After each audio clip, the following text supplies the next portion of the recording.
अस्सलाम वालेकुम स्टूडेंट, आप देख रहे हैं मेरे यूट्यूब चैनल तालीमी तरबियत की दुनिया में मोहम्मद यासिर इकबाल। क्वेश्चन नंबर 2 है। इसमें वो कह रहा है कि जो क्वेश्चन नंबर 1 हमने किया है उसकी वीडियो ऑलरेडी अवेलेबल है, लेक्चर अवेलेबल है। अगर उसमें कोई मसला है तो आप देख सकते हैं, नहीं तो इस वीडियो के नीचे जो लिंक मैंने दिए हुए उससे भी आप देख सकते हैं। इसमें ये वो कह रहा है कि पहले वाले में उसने कहा था कि A B C P Q R आपस में इक्वल है, साइड्स यानी कि सिमिलर ट्राइंगल है। अब वो कह रहा है कि क्या, अब वो कह रहा है कि is A triangle ABC is similar to triangle PQR। अब वो पूछ रहा है क्या ये सिमिलर हैं। अब हमने ये बताना है, पहले बता रहा था कि सिमिलर हैं और value find the value of unknown, तो इसमें हमने ये नहीं बताना कि वैल्यू ऑफ अननोन नहीं फाइंड करनी, वो हमने सिर्फ ये करना है कि उसको रीज़न बतानी है। एक्सप्लेन योर आंसर, कि आप अपने आंसर को एक्सप्लेन करें कि क्या ये इक्वल है, तो कैसे इक्वल है, और अगर इक्वल नहीं है तो उसकी भी रीज़न दें। तो अब देखें, अगर आप बुक में देखें तो ए बी सी और पी क्यू आर जो उसने दी हुई है, तो ए सी की जो साइड है उसके ऊपर एक सिंगल लाइन है, इसी तरह ए बी के ऊपर भी एक सिंगल लाइन है, ये बी है। इसी तरह पी क्यू के जो साइड है उसके ऊपर भी एक सिंगल लाइन दी हुई है, और पी आर के ऊपर भी एक सिंगल लाइन दी हुई है। इन लाइन का ये मतलब होता है कि जो पी क्यू है और पी आर है, ये दोनों साइड आपस में क्या है, इक्वल है। तो इसी तरह ए बी और ए सी ये दोनों आपस में इक्वल है। अगर इक्वल हैं तो इसका मतलब ये हुआ कि ये एसएसएस ट्राइंगल है। अब एसएसएस ट्राइंगल वो होती हैं जिनके दो जो साइड होती हैं उनके साथ जो नीचे जो एंगल बनने वाला, उनके पाँव के साथ जो एंगल बनने वाला होता है वो क्या होता है। देखो ये दोनों साइड इक्वल है ना, ऊपर तो एक जगह ज्वाइन कर रही हैं, नीचे यानी इनके दो जो डिफरेंट पाँव हैं, यानी दो डिफरेंट, ये साइड इधर और ये साइड इधर, यानी जहाँ से एक्सपेंड उनको दोनों को जो ज्वाइन कर रही है, तो यहाँ 50 बनेगा तो यहाँ पर भी 50 ही बनेगा। इसी तरह यहाँ पर क्योंकि ना इधर एंगल दिया हो ना इधर दिया हुआ है, तो इसलिए हमारे लिए यहाँ थोड़ा सा उसके साथ कंपेयर करना मुश्किल है। इसको आसानी से मैं क्या करता हूँ कि एज ए बी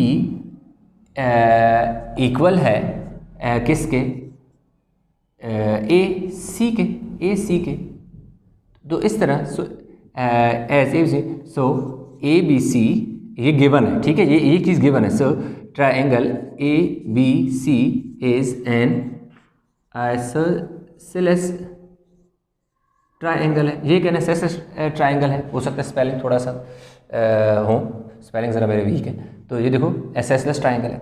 अब हमारे पास इस तरह है, अगर आइसोसेलेस ट्राइंगल है तो इस तरह जो एंगल बी होगा, एंगल सी होगा, ये दोनों एक्स हम लेट कर लेंगे, यानी दोनों इक्वल होंगे। पहले तो हम इन्हें इक्वल कर देंगे, ठीक है, इक्वल है, तो फिर हम लेट कर लेंगे कि angle B is equal to angle C को हमने एक्स कह दिया, यानी इस एंगल को भी एक्स कह दिया, इस एंगल को भी एक्स कह दिया।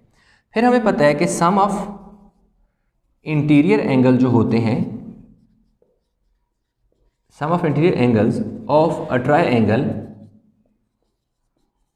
वो किसकी इक्वल होते हैं जी, 180 की इक्वल होते हैं। तो इन तीनों एंगल को ऐड कर लेते हैं। ए हमारे पास 40 है, बल्कि पहले आप बेशक यूँ लिख लेना,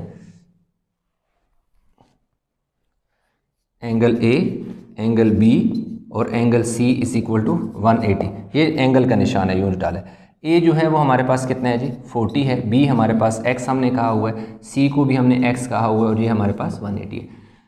अब हमारे पास ये जो 40 है ये उधर चला जाएगा, ये x और x ऐड हो जाएंगे, ये 2x हो जाएगा, और जो 180 में से ये 40 उधर जाके माइनस हो जाएगा, तो ये हमारे पास आ जाएगा जी x is equal to 140 divide by 2, तो x इज़ इक्वल टू 70।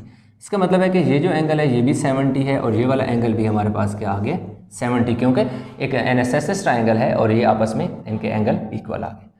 अब इसी तरह हम अगर बात करें ट्राइंगल की,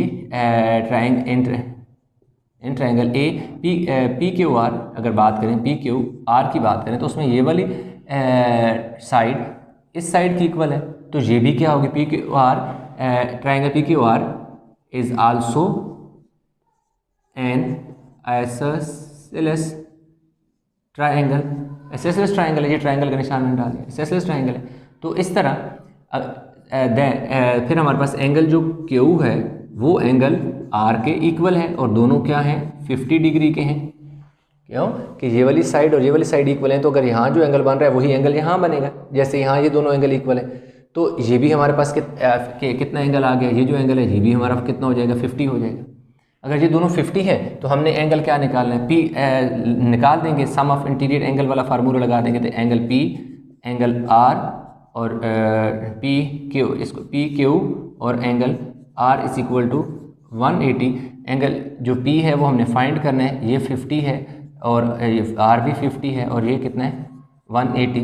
तो एंगल पी जो है वो 180, तो angle P is equal to 180 में से 100 डिग्री माइनस करोगे तो हमारे पास कितना आ जाएगा, 80 आ जाएगा। ये वाला एंगल हमारे पास कितना आ गया जी, 80 आ गया। अब आप देखें ये जो दो साइड हैं जहाँ पर ये दोनों आपस में जुड़ रही हैं, उसके ऊपर जो एंगल बन रहा है 40, और ये दोनों सिमिलर साइड यहाँ आपस में जुड़ रही हैं जिन जो उनका कॉमन वर्टेक्स है वो कितना है, 80 है। तो ये तो इक्वल ही नहीं है। इसी तरह नीचे जो सेम एंगल हैं वो भी, ये 70-70 है और ये 50-50 है, तो एंगल तो आपस में हमारे पास इक्वल ही नहीं है। अगर एंगल इक्वल नहीं है तो इसका मतलब है कि ये दोनों ट्रायंगल सिमिलर नहीं है। S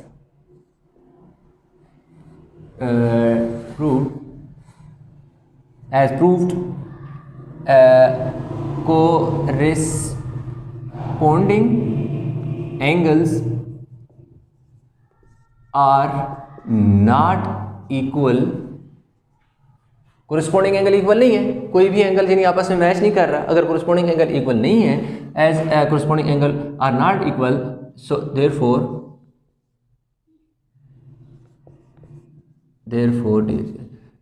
triangle ABC is not similar।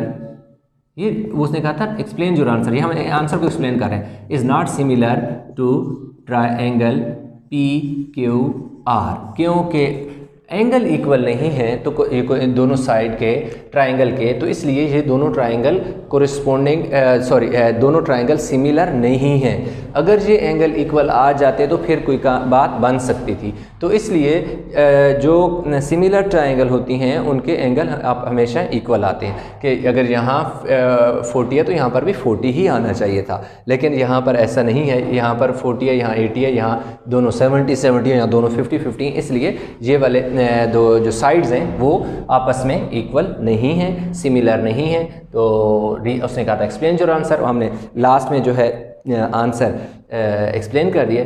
अच्छा स्टूडेंट, हमारे पास क्वेश्चन नंबर 2 का पार्ट बी है जी। अब 2 के पार्ट बी में वो ये उसने हमें दे दी है जी, DEF और STU हमें दे दिए। कह रहे बताएं कि इस triangle DEF is similar to triangle STU। कह रहे हैं कि DEF के और STU के आपस में इक्वल है।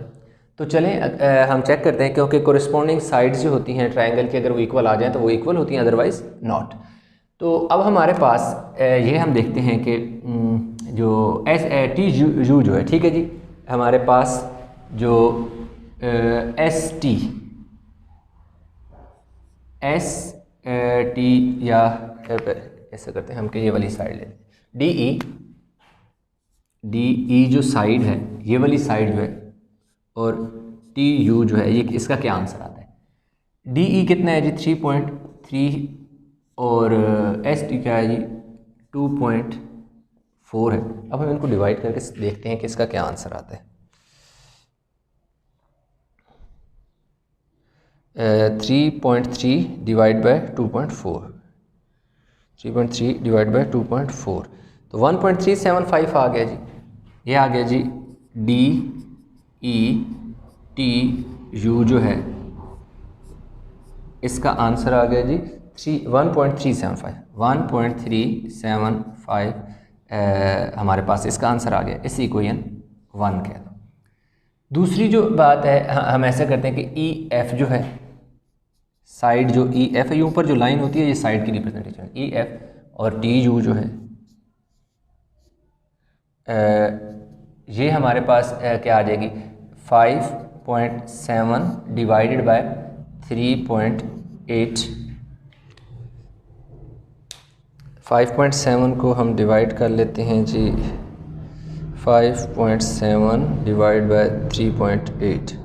5.7 7 डिवाइड बाई 3.8, तो 1.5 आ गया जी। हमारे पास कितना आ गया जी, EF over TU is equal to 1 point कितना आ गया जी, 5 आ गया जी। हमारे पास इक्वेशन आ गई जी 2। अब हम देखते हैं कि तीसरी जो हमारे पास आगे ऐसे है ना, तीसरी साइड किधर रह गई जी, ये वाली दो साइड रह गई। DF जो है और SU जो है वो इक्वल, DF कितना है जी 5.4 है और ये कितना है जी 3.6 है। तो अब हम क्या कर लेते हैं, 5.4 डिवाइड बाय 3.6, तो ये हमारे पास DF और SU जो है ये आ गया जी 1.5 आ गया। ये हमारे पास आ गया, ये हमारे पास क्या आ गया जी, इक्वेशन 3 आ गई। तो यहाँ पर हमारे पास ये देखें 1 2 3 तीनों इक्वेशन आ गई। अब तीनों इक्वेशन आपस में इक्वल तो नहीं आई, इसलिए क्या हमारे पास क्या आ गया कि as sense all sides are not equal, so triangle कौन सी है जी, DEF is not similar to triangle STU। इस तरह हमारे पास क्या है कि जी क्वेश्चन नंबर 2 भी हो गया, क्योंकि इनकी सबके अगर देखें, ये देखें इनकी तीनों साइड इक्वल नहीं आ रही, इसलिए ये ट्रायंगल हमारे पास क्या है, सिमिलर नहीं है। तो आई होप क्वेश्चन समझ आ गया होगा। इस क्वेश्चन में कन्फ्यूजन है तो नीचे कमेंट में अपना प्रॉब्लम जरूर शेयर कीजिएगा। स्टूडेंट हमारे पास क्वेश्चन नंबर जो है क्या आ गया जी 4 है। क्वेश्चन नंबर हमारे पास 4 है। अब क्वेश्चन नंबर जो 4 है उसमें वो ये कह रहा है कि ये दो वाटर बोतल हैं और दोनों सिमिलर हैं, और सिमिलर हैं तो find the value of unknown. Unknown value find करो, यानी अननोन में एक x है और दूसरा अननोन में y है। तो अब कह रहा है कि ये वाली इसकी अननोन वैल्यू फाइंड करो, बोतल सिमिलर है। ये दोनों बोतल में बनाई है, कोशिश की मैंने अच्छी से अच्छी बनाने की, लेकिन ड्राइंग में मैं इतना ही अच्छा हूँ, तो इसलिए जो है इसी से गुजारा करें। तो अब हमारे पास हम ये लिखेंगे सेंस, थोड़ी सी रीज़न लिखते हैं। Since 2 water bottles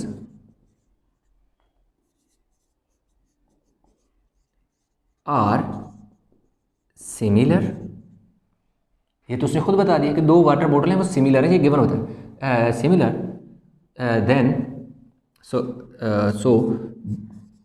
the corresponding sides are equal. जैसे कि दोनों बोतल इक्वल हैं तो कोरिस्पोंडिंग साइड इक्वल है। कोरिस्पोंडिंग साइड का ये मतलब है कि ये जो इसकी ये वाली साइड है इस साइड की इक्वल होगी, ये वाली साइड इस साइड की इक्वल होगी, ये जो बेस है बेस की इक्वल होगी, इसकी जो ऊपर वाला है मुंह जो है वो वाला उस तरह इक्वल होगा। तो इस तरह हमारे पास ये, इसको हम रेशो कुछ इस तरह लिखेंगे कि जो x है वो जो रेशो होगी x/10, तो कोरिस्पोंडिंग साइड लिखें या कोरिस्पोंडिंग रेशो लिखें एक बात है, इक्वल टू 8/5 सेंटीमीटर। अब देखें ये वाली साइड और इस साइड की जो रेशो है वो नीचे वाली दोनों साइड की रेशो की इक्वल हो जाएंगी। क्यों इक्वल हो जाएंगी कि ये बोतल सिमिलर है, उसने खुद हमें बताया एक जैसी बोतल है। तो अब हमारे पास x इज इक्वल टू क्या हो जाएगा, 8/5 मल्टीप्लाई बाय 10 सेंटीमीटर, 5 2 ज़र, तो x is equal to 16 centimetre आ गया। यानी ये जो है हमारे पास कितना आ गया, 16 सेंटीमीटर आ गया। अब दूसरा हमारे पास क्या है कि हम क्या लिखेंगे, ये जो है हमारे पास y/3, इसी तरह इन दोनों को अगेन लिख लें 5/8। तो अब हमारे पास क्या आ जाएगा, y इज इक्वल टू 5/8। ये जो डिवाइड हो रहा है उस तरफ जाके क्या हो गया, मल्टीप्लाई हो गया। ये 3 जो है इस तरफ डिवाइड हो रहा था उस तरफ मल्टीप्लाई हो गया। तो 3 5 ज़र 15/8 8। अब हम क्या करते हैं कि जी इनको डिवाइड कर लेते हैं 15/8 1.875। तो y is equal to 1.875 centimetre. तो उसने कहा था कि find the value of unknown, तो 1.875, तो दोनों हमने अननोन वैल्यू हमने फाइंड कर ली। तो इस तरह हमारे पास जो क्वेश्चन नंबर 4 था बहुत सिंपल सा क्वेश्चन था, उसको हमने कर लिया है। आई होप कि क्वेश्चन आपको समझ आया होगा। वीडियो अच्छी लगी हो तो लाइक कीजिएगा, शेयर कीजिएगा। चैनल को सब्सक्राइब नहीं किया तो चैनल को ज़रूर सब्सक्राइब कर लें, और अगर इस क्वेश्चन में कहीं कोई कन्फ्यूजन है तो वो ज़रूर बताइएगा नीचे। और इंशाल्लाह मिलते हैं नए लेक्चर के साथ। तब तक अपना बहुत सारा ख्याल रखिएगा। अल्लाह हाफिज़।